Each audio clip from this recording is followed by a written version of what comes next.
Hello guys, in today's video I will be showing you how to fix Infinity Nikki cannot load in problem. So the answer is easy, just go to the settings and then scroll down to the apps section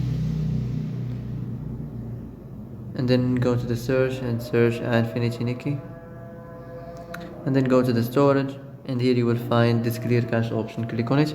Now you can go check it if it worked, and if it didn't you can try to restart your phone or turn the Wi-Fi off and on, or the Bluetooth or the airplane mode. Also you can try to clear data, but be careful. If you clear data, all this application's data will be deleted. This includes all files, the settings, the accounts, the databases, etc. So be careful if you want to clear your data. And that's it for today's video. I hope this is the answer you've been looking for. If you like this video, don't forget to like and subscribe, and see you in the next video. Thanks for watching.